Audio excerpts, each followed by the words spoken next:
देश दुनिया की हर वड्डी खबर के लिए हुणे डाउनलोड करो number 1 news app Dainik Savera times.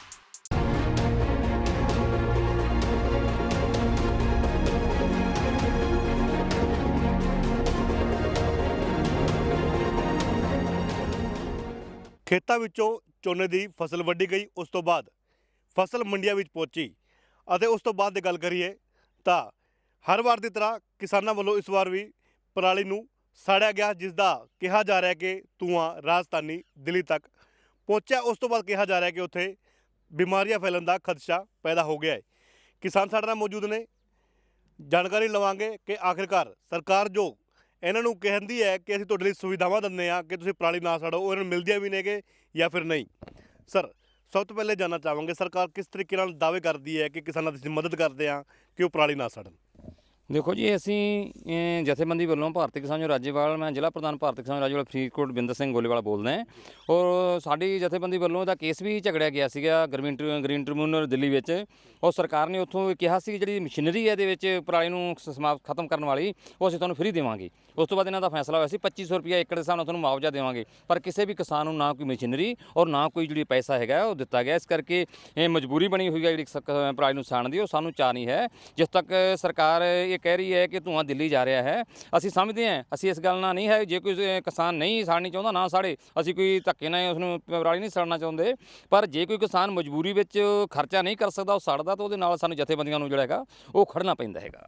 कुछ गिरावट आई है इस मामले में कि पहले ज़्यादा जलाते सी, हुण घट जलाते? हाँ, काफ़ी हुण कुछ जिहड़ा कुछ फर्क इस तरह पिया सी, कुछ गट्ठां गुट्ठां जिहड़ियां फैक्ट्रियां लगियां होईयां सी, जिमीदार ने आपदे तौर ते खर्चे नाल वो गट्ठां बना के जिहड़ा हैगा जिहड़ी पराली हैगी है वो साण तो रहत कीती सी। पर उसदे बारे दे विच असीं 2 दिन होए पहलां डी साहब नूं मिले हैं, जो गट्ठां हैगियां फैक्ट्रियां विच लैंदियां, वो ट्रालियां नहीं लै रहीਆਂ, और गट्ठां जिहड़ियां ਉਹ ਲੋਕਾਂ ਦੇ ਵਾਹਣਾਂ ਦੇ ਵਿੱਚ ਖੇਤਾਂ ਦੇ ਵਿੱਚ ਪਈਆਂ ਹੈਗੀਆਂ, ਉਹ ਖੇਤ ਵਾਹੁਣ ਤੋਂ ਮਜਬੂਰ ਹੈਗੇ ਆ, ਤੇ ਉਹਨਾਂ ਨੂੰ ਗੱਠਾਂ ਨੂੰ ਅੱਗ ਲਾਉਣੀ ਪੈ ਰਹੀ ਹੈ। ਇਸ ਕਰਕੇ ਉਹ ਮਜਬੂਰੀ ਅੱਗੇ ਨਾਲ ਫਰਕ ਪਿਆ ਹੈਗਾ। ਲੋਕ ਠੀਕ ਹੈ, ਪਰ ਸਰਕਾਰ ਮਦਦ ਕਰੇ, ਸਰਕਾਰ ਕੁਝ ਕਰ ਨਹੀਂ ਰਹੀ ਹੈ।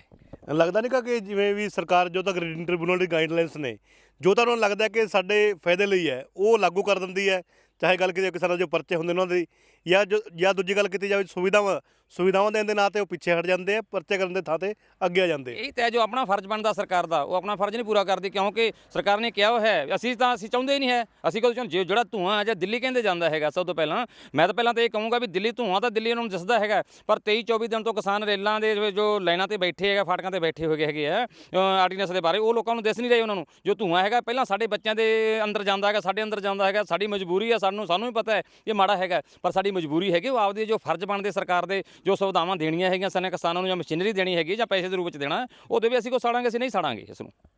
ਸਰਕਾਰ ਦਾਅਵਾ ਕਰਦੀ ਹੈ ਕਿ ਸਬਸਿਡੀ ਦਿੰਦੇ ਆ, ਚਾਹੇ ਹੈਪੀ ਸੀਡਰ ਦੀ ਗੱਲ ਕੀਤੀ ਜਾਵੇ ਜਾਂ ਦੂਜੇ ਮਸ਼ੀਨਰੀ ਦੀ ਗੱਲ ਕੀਤੀ ਜਾਵੇ, ਉਹਨਾਂ ਦੇ ਸਰਕਾਰ ਦਾਅਵਾ ਕਰਦੀ ਹੈ ਕਿ ਅਸੀਂ ਸਬਸਿਡੀ ਦਿੰਦੇ ਹਾਂ, ਪਰ ਆਮ ਕਿਸਾਨਾਂ ਤੱਕ ਪਹੁੰਚ ਕਿਉਂ ਨਹੀਂ ਕਰ ਸਕਦਾ? ਦੇਖੋ ਜੀ, ਉਹ ਸਬਸਿਡੀ ਦਾ ਇੱਕ ਨਾਂ ਹੈਗਾ, ਜਿਹੜੀਆਂ ਇਹ ਖੋਲ੍ਹੀ ਨਹੀਂ ਹੈ ਜ਼ਿਮੀਂਦਾਰ ਨੂੰ ਕੋਈ ਚੀਜ਼ ਕਿੱਥੋਂ ਮਰਜ਼ੀ ਲੈ ਲੈਣੀ। ਉਹਨਾਂ ਦੀਆਂ ਫੈਕਟਰੀਆਂ ਜਾਂ ਜਿੱਥੇ ਕਿ ਉਹਨਾਂ ਨੇ ਡੀਲਿੰਗ ਉਹਨਾਂ ਦੀ ਹੋਈ ਹੁੰਦੀ ਸਰਕਾਰ ਦੀ, ਉੱਥੋਂ ਹੀ ਲੈਣੀ ਪੈਂਦੀ ਹੈਗੀ ਹੈ। ਉਹ ਸਬਸਿਡੀ ਤੋਂ ਪਹਿਲਾਂ ਉਹਨਾਂ ਤੋਂ ਵੱਧ ਉਹਨਾਂ ਰੇਟ ਹੀ ਵੱਧ ਰੱਖਿਆ ਹੁੰਦਾ, ਕਿ ਸਬਸਿਡੀ ਦਾ ਕੋਈ ਮਤਲਬ ਨਹੀਂ ਰਹਿ ਜਾਂਦਾ। ਉਹ ਚੀਜ਼ ਹੀ ਉਹਨੇ ਦੀ ਜਿੰਨੀ ਸਾਨੂੰ ਮਿਲਦੀ ਹੈਗੀ ਹੈ। ਇਹ ਤਾਂ ਸਭ ਵਿੱਚ ਜੋ ਵਿਚਲੇ ਬੰਦੇ ਹੈਗੇ, ਵਿਚੋਲਗੇ ਹੈਗੇ ਆ, ਉਹ ਸਾਰੇ ਖਾ ਰਹੇ ਆ। ਸਬਸਿਡੀ ਸਾਡੇ ਤੱਕ ਨਹੀਂ ਪਹੁੰਚਦੀ। ਸਾਨੂੰ ਤਾਂ ਸਿੱਧੇ ਤੌਰ 'ਤੇ ਜੋ ਸਰਕਾਰ ਹੈ, ਸਿੱਧੇ ਤੌਰ 'ਤੇ ਸਾਨੂੰ ਮਦਦ ਦੇਵੇ, ਮਾਈਕ ਪੈਸੇ ਦੇ ਰੂਪ ਵਿੱਚ ਸਾਨੂੰ ਮਦਦ ਦੇ ਦੇਵੇ, ਅਸੀਂ ਨਹੀਂ ਸਾੜਾਂਗੇ।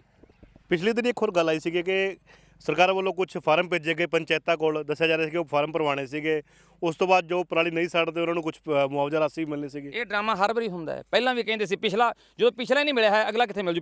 ਪਿਛਲੀ ਵਾਰੀ ਲੋਕਾਂ ਨੂੰ ਕਿਹਾ ਸੀਗਾ ਕਿ ਉਹ ਲੋਕਾਂ ਨੂੰ ਮਿਲਿਆ ਸੀਗਾ, ਉਹ ਵੀ ਨਹੀਂ ਮਿਲਿਆ ਹੈ। ਕਿ ਇਸ ਕਰਕੇ ਲੋਕ ਪਹਿਲਾਂ ਵੀ ਆਪ ਜੋ ਖਰਚ ਕਰਦੇ ਸੀ, ਆਪਦੇ ਕੋਲ ਖਰਚ ਕਰਕੇ ਜੋ ਕੁਝ ਕਰ ਰਹੇ ਹੈਗੇ, ਅੱਜ ਵੀ ਕਰ ਰਹੇ ਹੈਗੇ ਜਿੰਨਾ ਕੁ ਉਹ ਆਪਦੇ ਤੌਰ 'ਤੇ ਲੋਕ ਜੋ ਕਰ ਸਕਦਾ ਹੈ ਉਹ ਕਰਦਾ ਹੈਗਾ। ਅਦਰਵਾਈਜ਼ ਜੋ ਮਜਬੂਰ ਕਿਸਾਨ ਹੈਗਾ ਉਹ ਪਰਾਲੀ ਨੂੰ ਅੱਗ ਲਾ ਰਿਹਾ ਹੈ। ਤਾਂ ਡਰਾਮੇਬਾਜ਼ੀ ਫਾਰਮ ਭਰਾਉਣ 'ਤੇ ਫਾਰਮ ਭਰਾ ਕੇ ਕੀ ਕਰਨਾ ਹੈ? ਸਿੱਧੇ ਤੌਰ 'ਤੇ ਪੈਸੇ ਦੇਣ, ਸਾਨੂੰ ਸਾਡੇ ਖਾਤੇ ਵਿੱਚ ਪਾ ਦੇਣ। ਸਾਰਾ ਇਹਨਾਂ ਕੋਲ ਰਕਬਾ ਹੈ, ਪਟਵਾਰੀ ਇਹਨਾਂ ਕੋਲ ਹੁੰਦੇ, ਆਪਦੀ ਗੁਰਦੁਆਰੀ ਕਰਨ ਔਰ ਉਹਨਾਂ ਦੇ ਖਾਤੇ ਵਿੱਚ ਪੈਸੇ ਪਾ ਦੇਣ। ਕੀ ਕਰਨਾ ਹੈਗਾ? ਫਾਰਮ ਕਾਹਦੇ ਵਾਸਤੇ ਭਰਾਉਣੇ ਹੈਗੇ ਆ?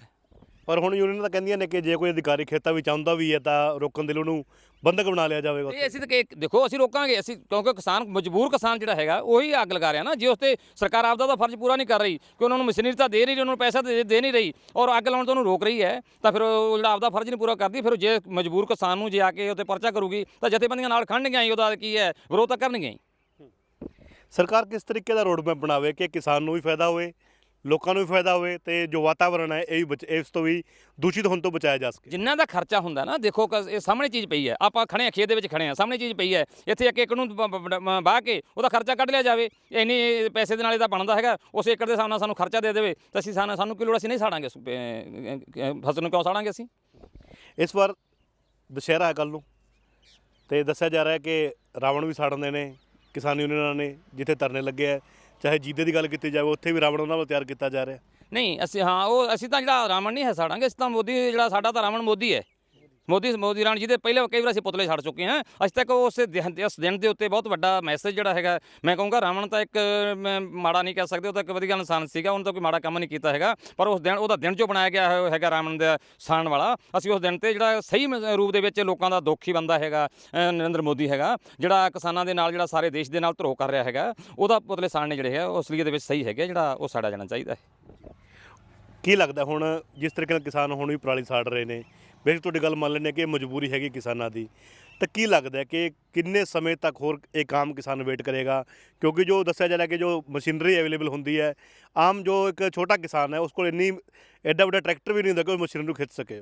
ਇਹੀ ਤਾਂ ਰੌਲਾ ਜੀ, 2 4 5 ਕਿੱਲੇ ਵਾਲਾ 10 ਕਿੱਲੇ ਵਾਲਾ ਜ਼ਮੀਨ ਨਾਲ ਜਾਇਦਾਦ ਵਾਲਾ ਜਿਹੜਾ ਕਿਸਾਨ ਹੈਗਾ, ਉਹ 60 65 70 ਹਸ ਪਾਵਰ ਦਾ ਟਰੈਕਟਰ ਜਿਹੜਾ ਉਹ ਮਸ਼ੀਨ ਨੂੰ ਖਿੱਚਦਾ ਹੈ, ਕਿਸ ਤਰ੍ਹਾਂ ਲੈ ਸਕਦਾ ਹੈ? ਇਹ ਤਾਂ ਸਿੱਧੇ ਤੌਰ ਦੇ ਵਿੱਚ ਜਿਹੜਾ ਮੁਹੱਈਆ ਜਿਹੜੀ ਹੈ ਸਰਕਾਰ ਹੈਗਾ, ਜਾਂ ਉਹ ਕੀ ਹੈ ਸੁਸਾਇਟੀਆਂ ਦੇ ਵਿੱਚ ਮੁਹੱਈਆ ਕਰਾ ਦੇਵੇ ਫਰੀ ਤੌਰ ਤੇ, ਜੋ ਜ਼ਿਮੀਂਦਾਰ ਵਰਤਣ, ਜਾਂ ਸਿੱਧੇ ਤੌਰ ਤੇ ਕਮੇਟੀਆਂ ਬਣਾ ਦੇਵੇ, ਕੋਈ 5 5 10 10 ਘਰਾਂ ਨੂੰ ਜੋੜ ਕੇ ਉਹਨਾਂ ਨੂੰ ਮੁਹੱਈਆ ਕਰਾ ਦੇਵੇ, ਜਿਹੜੀ ਉਹ ਇੱਕ ਚੀਜ਼ ਟਰੈਕਟਰ ਵੱਡਾ ਜਾਂ ਇੱਕ ਵੱਡੀ ਮਸ਼ੀਨਰੀ ਹੈਗੀ ਹੈ ਜਿਹਦੇ ਨਾਲ ਕਰ ਦੇਣ, ਜਾਂ ਮਾਈਕ ਤੌਰ ਤੇ ਸਿੱਧੇ ਰੂਪ ਦੇ ਵਿੱਚ ਉਹਨਾਂ ਦੇ ਖਾਤਿਆਂ ਦੇ ਵਿੱਚ ਪੈਸੇ ਹੀ ਪਾ ਦੇਵੇ, ਤਾਂ ਜੋ ਕਿਰਾਏ ਦੇ ਰੂਪ ਵਿੱਚ ਉਹ ਪੈਸੇ ਦੇ ਕੇ ਜਿਹੜਾ ਜ਼ਿਮੀਂਦਾਰ ਹੈਗਾ ਉਹਦਾ ਕਰਾ ਸਕੇ, ਤਾਂ ਬੰਦ ਹੋ ਸਕਦਾ ਸਾਰਾ ਕੁਝ। ਜੀ ਬਿਲਕੁਲ, ਤਾਂ ਇਹ ਉਹ ਕਿਸਾਨ ਨੇ ਜੋ ਕਿ ਹੱਕਾਂ ਦੀ ਲੜਾਈ ਲੜਦੇ ਨੇ, ਇਸ ਵਕਤ ਵੀ ਲਗਾਤਾਰ ਪ੍ਰੋਟੈਸਟ ਚੱਲ ਰਹੇ ਨੇ।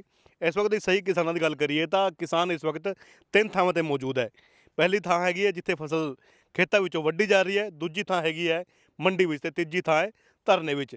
ਤਿੰਨੇ ਥਾਵਾਂ ਤੇ ਕਿਸਾਨ ਸ਼ਮੂਲੀਅਤ ਕਰ ਰਿਹਾ ਹੈ, ਪਰ ਇਸ ਵਾਰ ਮੁੜ ਤੋਂ ਉਹੀ ਗੱਲਾਂ ਸਾਹਮਣੇ ਆ ਰਹੀਆਂ ਨੇ ਕਿ ਰਾਜਧਾਨੀ ਵੱਲੋਂ ਕਿਹਾ ਜਾ ਰਿਹਾ ਕਿ ਕਿਸਾਨ ਇਸ ਵਾਰ ਮੁੜ ਤੋਂ ਵਾਤਾਵਰਣ ਦੂਸ਼ਿਤ ਕਰ ਰਹੇ ਨੇ, ਪਰ ਜੋ ਅਸਲ ਗੱਲ ਹੈ ਉਹ ਕਿਸਾਨ ਨੇ ਤੁਹਾਡੇ ਸਾਹਮਣੇ ਰੱਖੀ ਹੈ ਕਿ ਕਿਉਂ ਮਜਬੂਰੀ ਵੰਸ਼ ਉਹਨਾਂ ਨੂੰ ਪਰਾਲੀ ਨੂੰ ਸਾੜਨਾ ਪੈਂਦਾ ਹੈ। ਫਿਲਹਾਲ ਵੇਖਦੇ ਆ ਕਿ ਗ੍ਰੀਨ ਟ੍ਰਿਬਿਊਨਲ ਜੋ ਗਾਈਡਲਾਈਨਸ ਨੇ ਪੰਜਾਬ ਸਰਕਾਰ ਉਹਨਾਂ ਨੂੰ ਕਦੋਂ ਤੱਕ ਫੋਲੋ ਕਰਵਾਉਂਦੀ ਹੈ, ਕਿਉਂਕਿ ਜਦੋਂ ਮੁਆਵਜ਼ੇ ਦੀ ਗੱਲ ਆਉਂਦੀ ਹੈ ਕਿਤੇ ਨਾ ਕਿਤੇ ਕਿਸਾਨ ਉਦੋਂ ਪਿੱਛੇ ਰਹਿ ਜਾਂਦਾ ਹੈ, ਸਹੀ ਕਿਸਾਨ ਤੱਕ ਮੁਆਵਜ਼ਾ ਨਹੀਂ ਪਹੁੰਚਦਾ। ਫਰੀਦਕੋਟ ਤੋਂ ਕੈਮਰਾ ਪਰਸਨ ਰਾਜਸ ਬਾਗੜੀ ਦੇ ਨਾਲ ਸੂਰਜ ਪ੍ਰਕਾਸ਼, Dainik Savera TV. All World Open Challenge 17-time gold medalist Mia Rafiq Mohammed, पंडित मौलवी बेगम तांत्रिक इन्हां चोरा ठग्गां तो सावधान। स्पेशलिस्ट वशीकरण, सट्टा नंबर, लव मैरिज, पति पत्नी च अनबन, विदेश च पक्का होना, कारोबार दा ना चलना, सिर्फ 31 घंटियां विच समाधान। फ्री फ्री फ्री मिया रफीक मोहम्मद। मोबाइल 84 374 94 647 84 374 94 648।